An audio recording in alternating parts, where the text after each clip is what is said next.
My selfish and manipulative wife yoinked our daughter's college money to fund her shopping addiction and wants me to take the blame. So, I've been with my wife Andrea, 48F, and my stepdaughter Cassie, 17F, for 8 years now. I love them both so very much, but Cassie is a very brilliant young woman.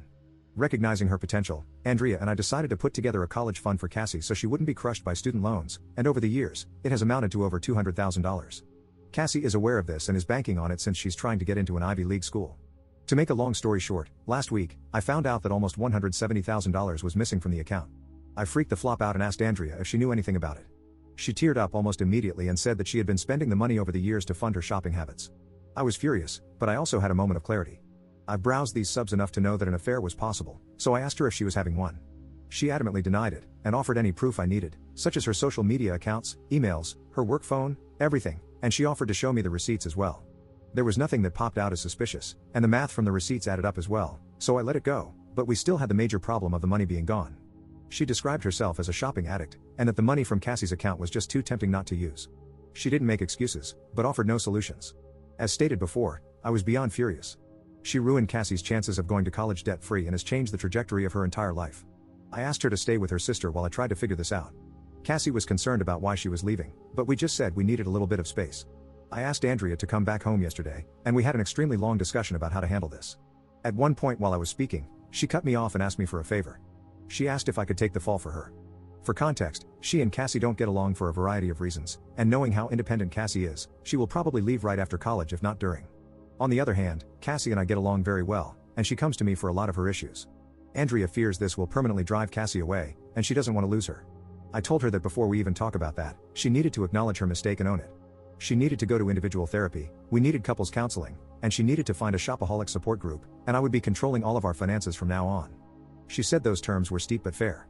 I said she needed to tell Cassie what she did, apologize, and hope for the best, but she refused, and said she could never risk losing Cassie.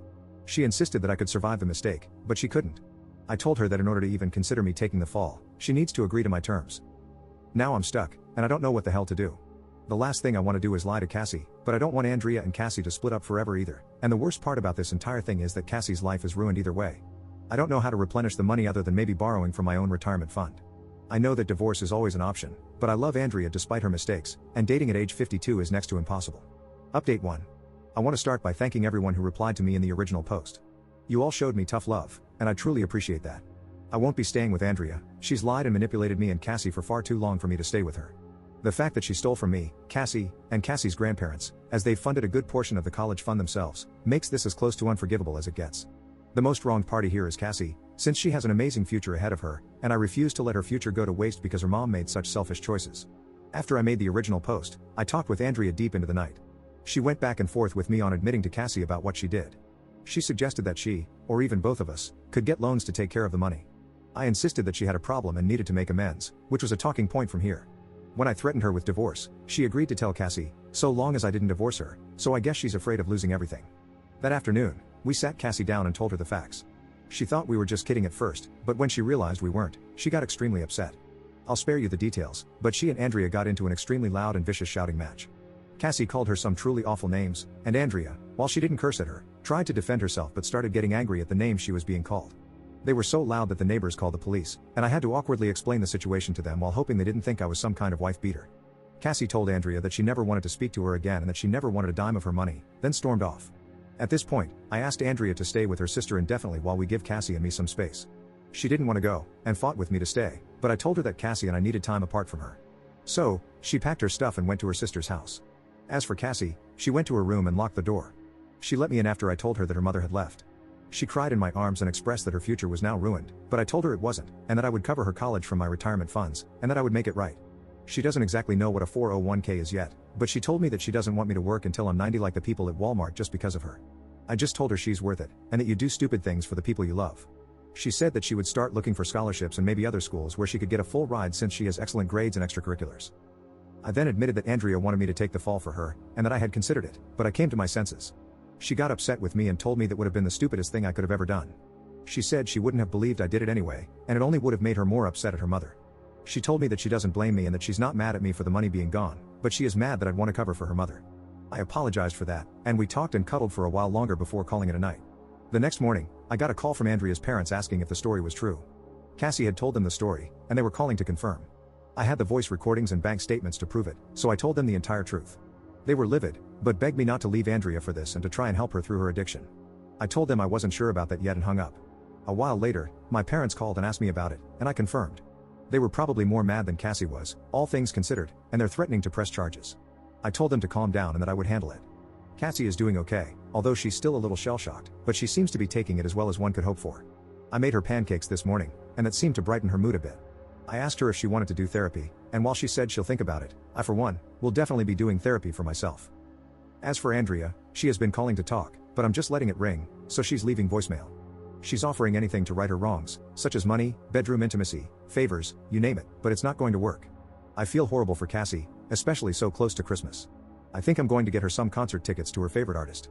It won't make up for it at all, but it could go a long way to helping her feel better. Update 2. Hello everyone, it's been a long time since I've been here, and a lot has happened.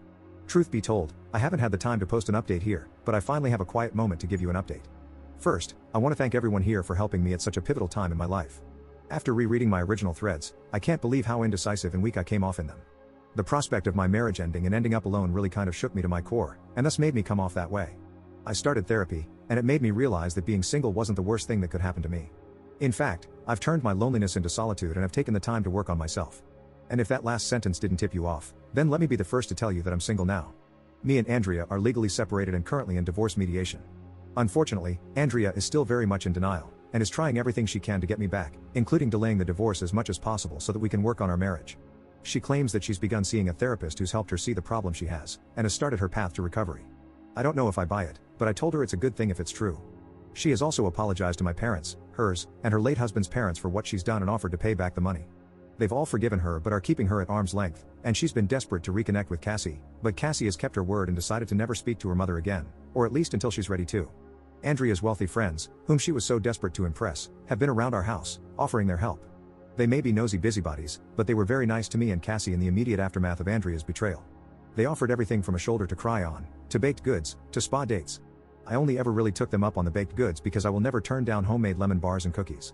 Cassie did take them up on spa dates, so there's that. One woman in particular, Susan, has been around more often than the others. While I feel like the other friends were prying for information, she seemed more genuine and just there to help me and Cassie heal. She cooked meals for us, helped around the house, and just spent a lot of quality time with me in particular. We didn't ask, want, or need her to do any of this for us, but she did it out of the kindness of her heart, and I really appreciate it. We've gotten a lot closer in such a short time, and I truly consider her a friend. As for Cassie, all in all, she took the loss of her college fund pretty well. She's a very hardworking person, and she put her nose to the grindstone trying to find a scholarship. Unfortunately, she missed the cutoff for most of the scholarships she could have qualified for, but the school of her choice is giving her a very generous financial aid package. In addition, she qualified for some local grants, so she got her entire first year covered. And yes, Cassie did, thankfully, get into her school of choice. In fact, she had many acceptance letters and full ride offers, but she had her heart set on her school of choice. I dropped her off last week, and I'm extremely proud of her, and I know she'll do well.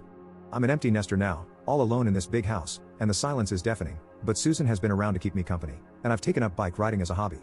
So all in all, things are okay, not great, but certainly better than before.